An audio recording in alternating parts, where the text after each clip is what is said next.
We got a special keynote speaker with us tonight. Let's take a moment here to welcome Mr. Chris Patka. Chris was born and raised in Alaska. He played hockey growing up as a youth. He finished his competitive hockey career playing Junior A hockey. After juniors, Chris attended the University of Notre Dame. He earned a degree in business management. And upon graduating from Notre Dame, he received the prestigious Dean's Award given to one graduating business student who best demonstrated accomplishments both within and outside the classroom. After school, Chris moved to Minnesota. He's had various jobs in the business world, and currently, Chris is a business executive working for Warner Brothers, which means that he sells movies. How cool is that? Yeah? Chris lives in Chanhassen. He has 2 players that play in our CCHA program. His focus tonight will be less about his story and more about how to build upon your success in the classroom and on the rink. So please give a warm welcome to Chris Patka.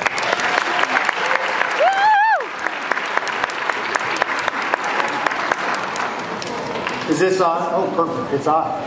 Okay, great. So, kids, students, athletes, first of all, I'm so humbled to be able to be in front of you, because you guys are the stars of the show tonight. Parents, here's the deal. This speech is going to include, you are going to participate both at the front end and the back. But for the sake of this speech, I just want you to hang with us, because it's really about the kids and for the kids. So let me just give you a quick background on my hockey career. I started playing hockey in the 3rd grade, not because I wanted to, but because my dad made me. And yes, he made me play hockey. He came in and he said, "You're going to play hockey or basketball, make a choice." And I knew he played basketball growing up, so I said, hockey. Right? But then, I didn't play on a B team. I hated hockey, by the way, until I scored my first goal. Then I loved it. I didn't make a B team in hockey until I was a Pee-wee. I didn't make an A team in hockey until I was a Bantam. And every time when I made the next level, I was the very last kid who made the team. But what I'll tell you about that is I worked really hard. That was my thing. I was going to work harder than everybody else. I was paid a lot of attention to the coaches. And I was going to be a student of the game.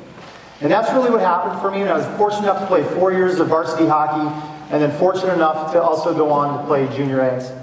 What I'll tell you about hockey is my 2 things. My greatest high, my greatest low. My greatest high about playing hockey is actually being a coach. That's my greatest high, is being able to work with you. It really is. Yeah, Henry, how's it going, buddy? My greatest low is when I was in high school. I was 17. I was trying out for the Select 17 USA team, and I didn't make it. I was the first alternate out of the group from Alaska to go on to the next regions. So I was the first guy not in. But what I'll tell you about that is the greatest lows that you have are going to open up doors in ways you can never imagine. While I wasn't at that tryout, I was somewhere else hearing a story. It comes full circle. So that's it. That's enough about me. That's all we're going to hear. So here's the first participation thing, so we can just get this thing going. So what we're going to do is I'm going to have 4 movements, okay? 4 movements, right? They're very simple. We're going to do this. Show me if you can do this. Everybody rub your hands real quick. Great. All right, stop. This. Can you all snap? Okay. Good, good, good. Can you do this? Hey, parents, you're involved here. Parents, you absolutely have to do this. Cool dads, that includes you. Okay. And the last thing is, can you stomp your feet? All right. All right, good. So here's how it's going to work. I'm going to start over here on the side, and I'm going to start with a movement like this, okay? And for the people that are directly facing me, you start doing that. You guys can't do anything. And then as I walk across the stage, you will do what I'm doing, okay? And you keep doing it. Don't stop. Until I come back and I will change what we're going to do. And I'm going to tell you, this is going to be one of the coolest things you guys know. We're going to make it rain. We're going to make it storm. Stormhawks are going to come alive. Here we go. So, are you ready, parents? They get to go first. All right, you ready? Here we go. You got to stay with us.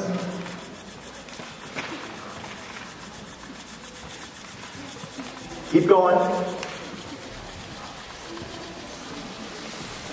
Keep going.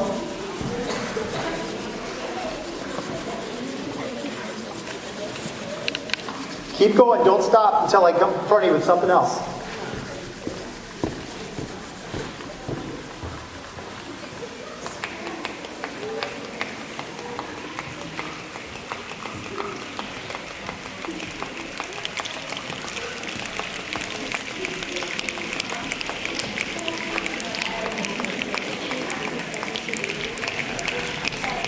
Keep snapping. This is the fun part. Work those fingers.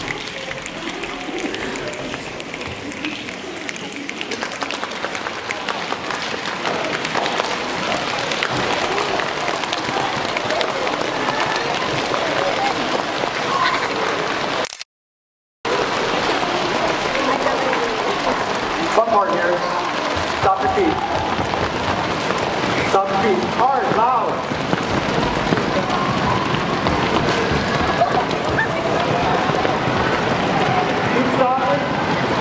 Stop loud. Let's go. Keep stopping.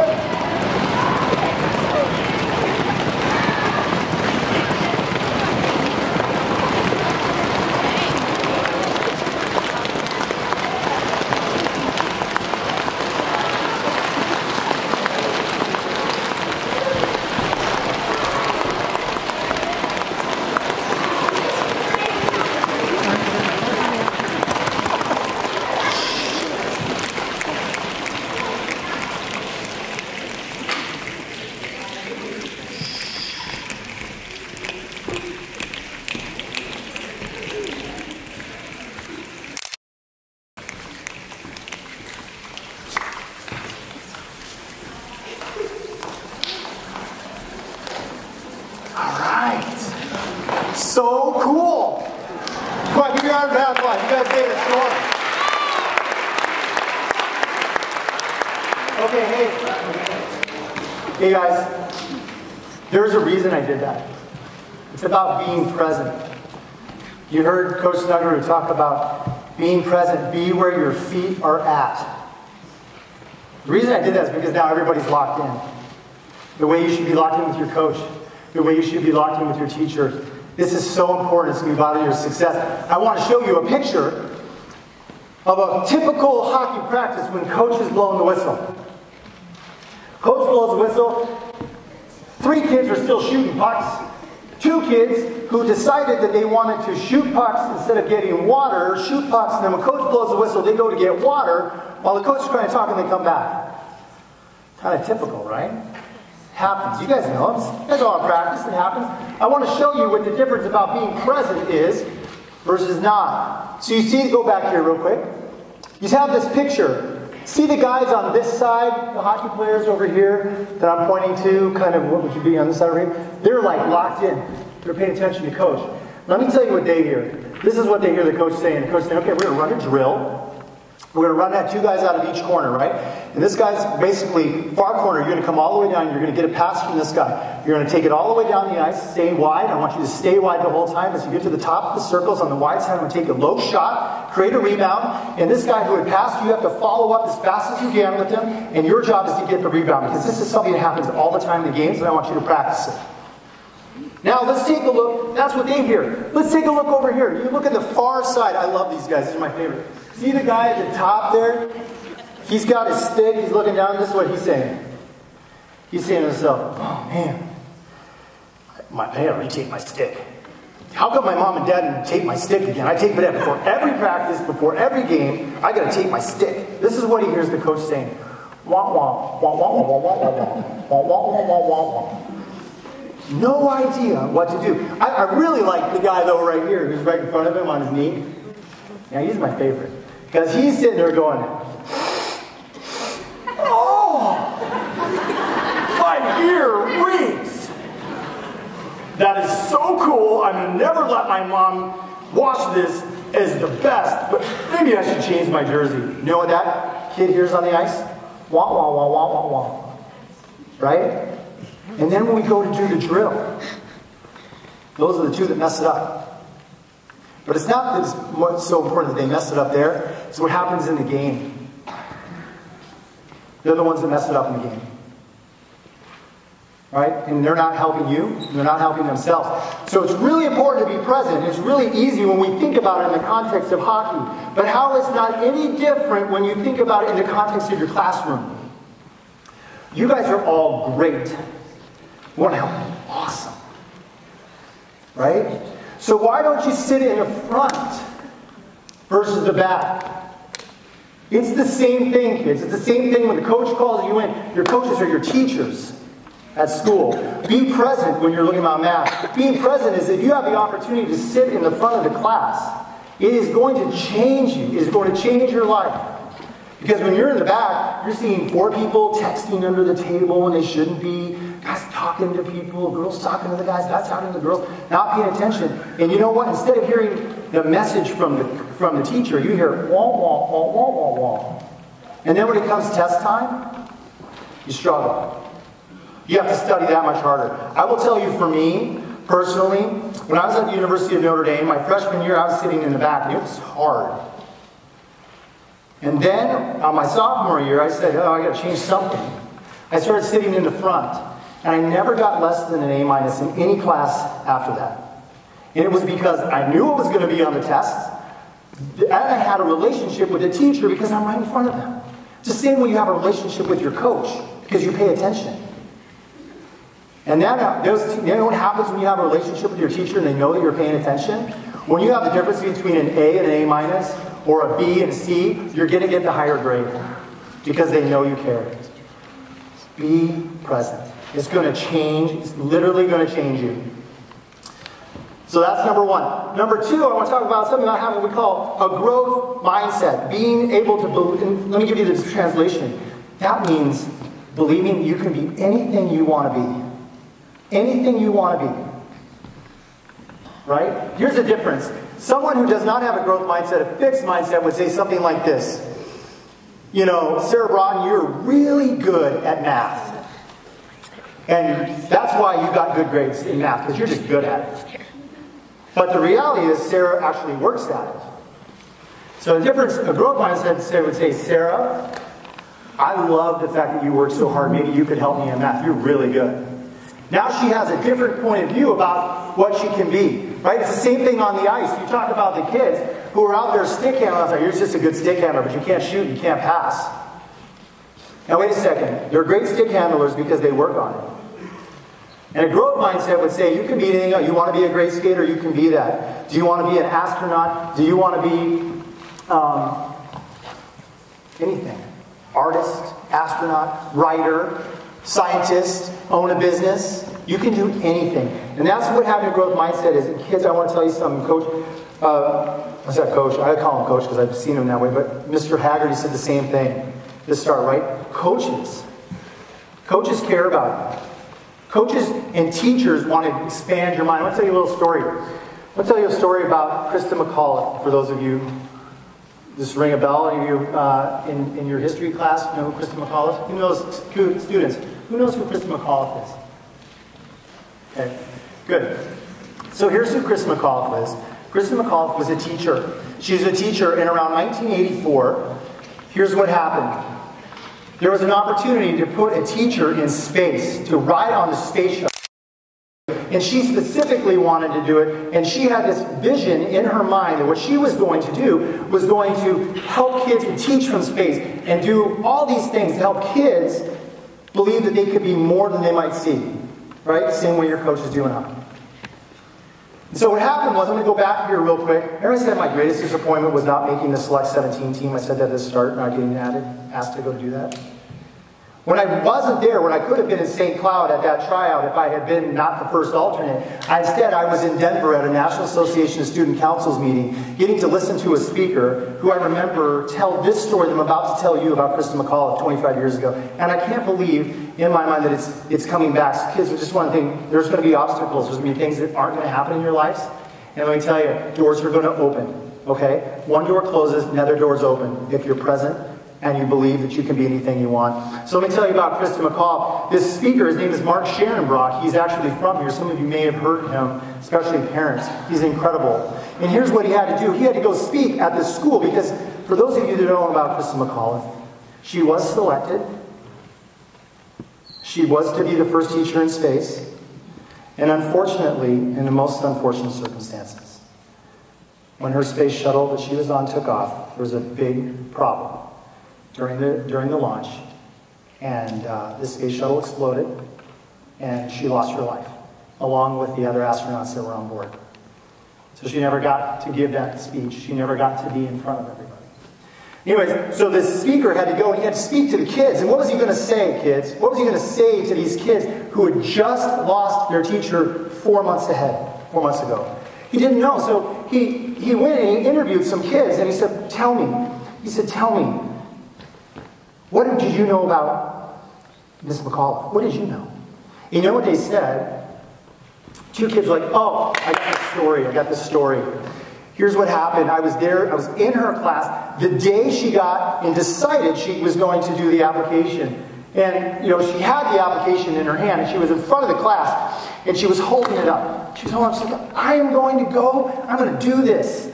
I'm so excited because I'm going to teach from space and I'm going to do this and I'm going to do that. And I can't wait. The kids, I'm not only going to teach from space now, I'm going to teach like the whole country. Right? She's painting a picture to the kids of something bigger than they can imagine. Because that's what coaches and teachers do.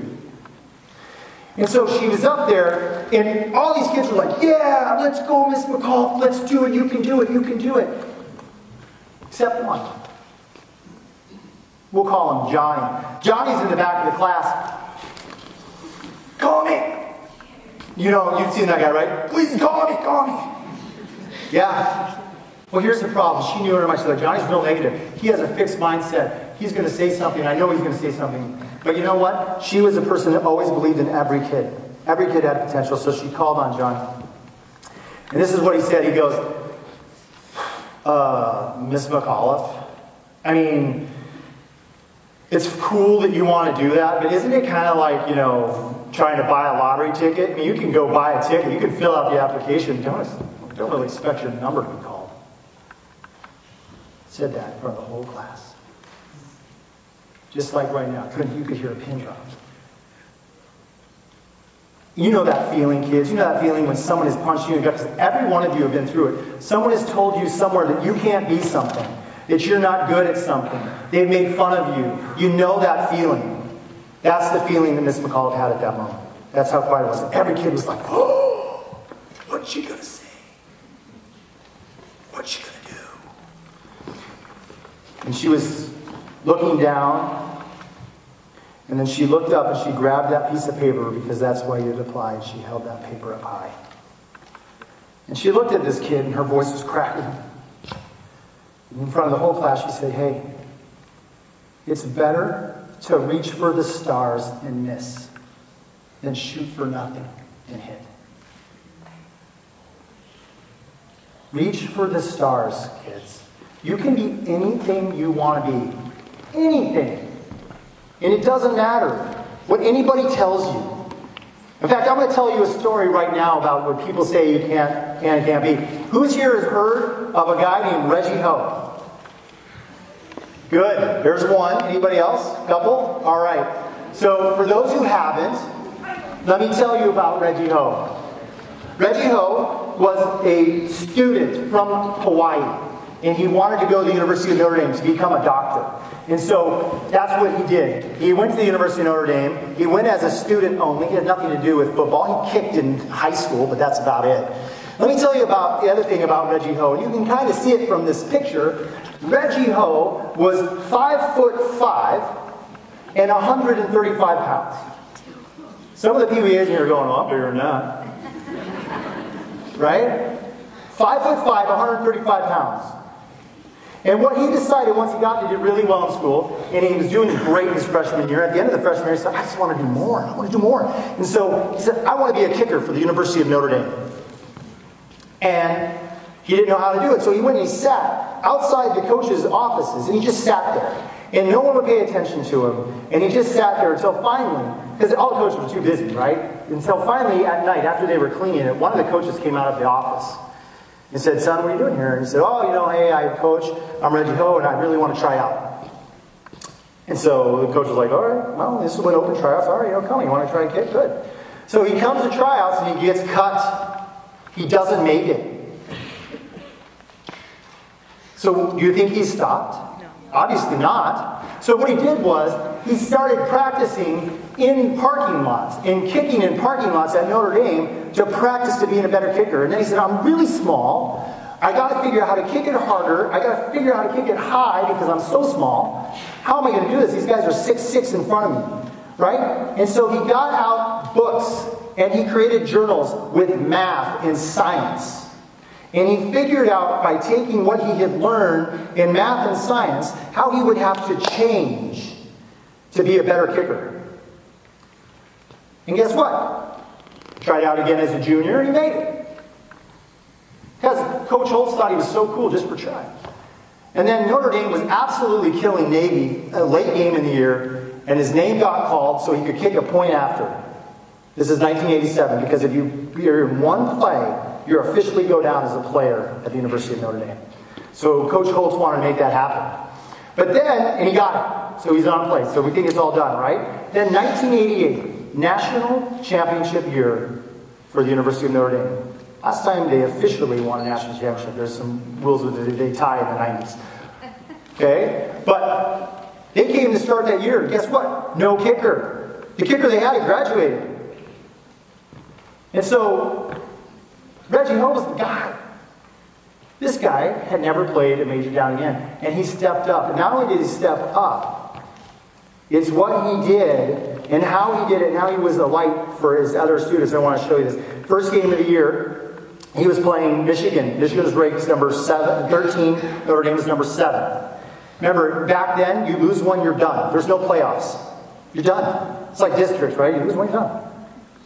So they went through, and he made the first 2 field goals against Michigan. Then he made the third, because their offense couldn't get it in the end zone. I'm going to show you a little video clip here. Here's what I want you to think about when you watch this. Think about an open mindset, and think about a coach who's like a teacher who wants you to be more than you can be.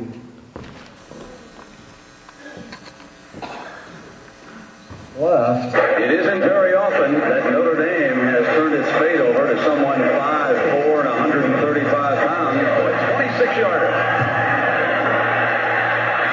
And he ended up kicking 4 for 4 field goals. Reggie Ho was our savior that day. 4 field goals, tying the Notre Dame record. If you said, Coach, to beat Michigan, you're going to have your place kicker kick 4 field goals. I said, well, we lose. But the guy was unbelievable. And he made every one of them right down the middle. Hey, God bless him. We won the game because of Reggie Ho. And then after the game, here's this pre-med major, goes to the library to study. Still had some time in the evening, so I would go to the library and study. It's obviously tiring, but I do my best to try to catch up on the work I need to do. And it's kind of hard because you see your friends who are out having a good time, but that was okay. That was what I wanted to do. A lot of friends, he had a lot of opportunities. Hey, he could have gone to parties, he could have went to a variety of different things. But see, life's a matter of choices. Wherever you are, good or bad, because of choices you make. Well, his choice wasn't that he not want to go to a party. He obviously did. His choice was, did he want to go to a party? Did he want to become a doctor? As a season, I never felt I coached football.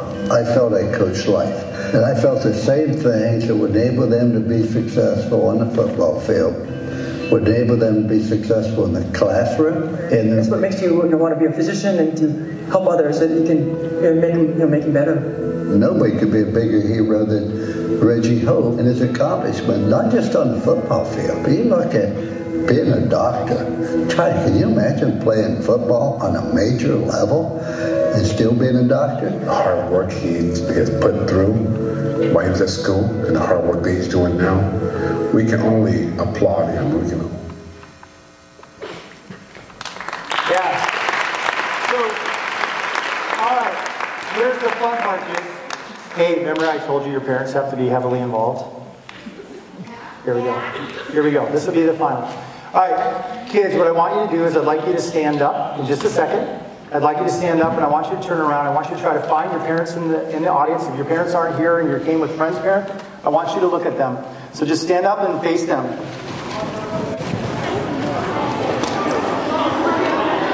Okay. All right, quiet, quiet. Parents, it's your turn. Now it's your turn to stand up. Kids, stay standing. Parents, here's what I want you to do. You're going to give them a round of applause. But before we do that, here's what we're going to do. Just before we do that, parents, I not only do you want you to watch and look at your kids, because just as Reggie Hodder deserve to be applauded, these kids, what they did here is awesome. It's awesome, and they're on the path to becoming great. So when you give them a round of applause, here's what I'd like you to do. I'd like you to picture, not them just as the kid you're immensely proud of, I'd like you to also picture them like the band, your favorite band, and you want them to play one more song. And you are going to cheer so loud because you want them to play one more song. When you're doing that, I want you to look at your kids, and I want you to see the smiles they have on their faces and what you're going to deliver to them. All right? This better be good. On the count of 3. 1, 2, 3.